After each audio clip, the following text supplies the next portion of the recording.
हूँ मेरे चैनल पर आप सभी का बहुत बहुत स्वागत है। आज एक नई वीडियो के साथ आप लोगों से जुड़ती हूँ और कुछ बात आप लोगों से साझा करती हूँ और कुछ आप लोगों के लिए इम्पोर्टेंट क्वेश्चन बताती हूँ। सबसे पहली बात तो आप लोग समझ रहे होंगे कि यूनिवर्सिटी ने जो अपना परीक्षा फार्म भरवाए हैं उनमें अभी तक उसके बाद में अभी तक ये डिक्लेयर नहीं किया है कि वो MCQs में आएंगे क्वेश्चन या फिर जो है पूरी तरह से रिटेन होगा। मगर जो यदि देखा जाए अगर पुरानी अपडेट को देखते हुए तो 90% हम मान के चलते हैं कि हमारे जो प्रश्नावली है वह आपके OMR शीट पर आने वाली है। बाकी जो नई अपडेट अगर आएगी तो वो मैं आपको लगातार देती रहूँगी। तो मेरे चैनल से आप लोग लगातार जुड़े रहिए और महत्वपूर्ण से महत्वपूर्ण जानकारी आप लोगों को शेयर करती रहूँगी। तो आइए सबसे पहले चर्चा करते हैं हिंदी साहित्य के प्रथम प्रश्न पत्र के बारे में। तो सबसे पहले तो विद्यार्थियों आप लोगों को ये पता होना चाहिए कि आपके कोर्स में क्या क्या है। आप लोगों को समय ज़्यादा नहीं मिल पाया है मगर मेरे प्रश्नावली की श्रृंखला से आप लोगों को बहुत सारे क्वेश्चन मिलते रहेंगे। यानी आप लोग अपने जो परीक्षाएं आने वाली हैं उनमें अपने प्रश्नों को हल कर सकेंगे। तो आइए सबसे पहले मैं सिलेबस की बात करें तो आपके जो शीर्षक है आपके प्रश्न पत्र का प्रथम प्रश्न पत्र का उसका नाम है भाषा विज्ञान हिंदी भाषा तथा देवनागरी लिपि। अब मुख्य चीज़ ये है कि ये विषय क्यों लिया गया।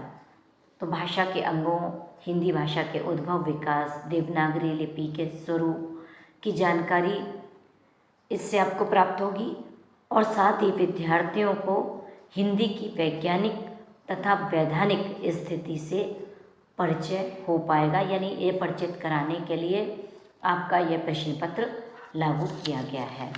तो सबसे पहले यदि हम बात करें तो आपका प्रथम टॉपिक होगा भाषा एवं भाषा विज्ञान का सामान्य परिचय।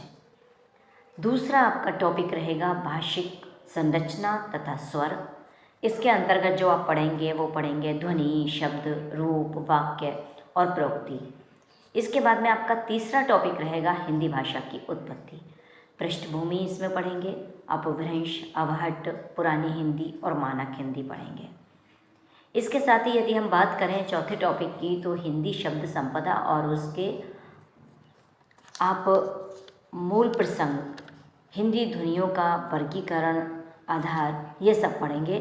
जिसके अंतर्गत आप बाह्य प्रयत्न आभ्यंतर प्रयत्न उच्चारण स्थान प्रणत्व और अनुनासिकता ये पढ़ेंगे।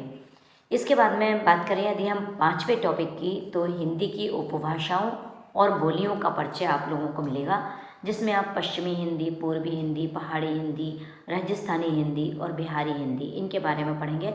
ये आपके लिए टॉपिक नया नहीं है क्योंकि आप लोगों ने हिंदी भाषा में BA में शुरू में आप लोग ये सब पढ़ चुके हैं। इसके बाद यदि हम बात करें हिंदी की वैधानिक तथा संवैधानिक स्थिति होगा टॉपिक। इसमें अंतर्गत आप पढ़ेंगे राजभाषा आयोग राजभाषा अधिनियम और उनका विश्लेषण संवैधानिक प्रावधान तथा उनका विश्लेषण ये आप पढ़ेंगे। इसके बाद में आपका जो अगला टॉपिक आएगा यानी सातवां टॉपिक आएगा वो आएगा देवनागरी लिपि। इसका आप पढ़ेंगे नामकरण उद्भव विकास वैज्ञानिकता समस्या और सुधार इसकी विशेषताएं ये सब पढ़ेंगे। ये भी टॉपिक आप लोगों के लिए नया नहीं है। आप लोगों ने हाई स्कूल इंटर में इस चीज़ टॉपिक को पढ़ा हुआ है तो इसलिए ये भी नया नहीं है। इसके बाद में अगला जो टॉपिक आएगा वो आएगा क्षेत्रीय बोलियों का अध्ययन। इसके साथ ही आप पढ़ेंगे क्षेत्रीय बोली का विकास क्रम क्षेत्रीय बोली का साहित्यिक विकास।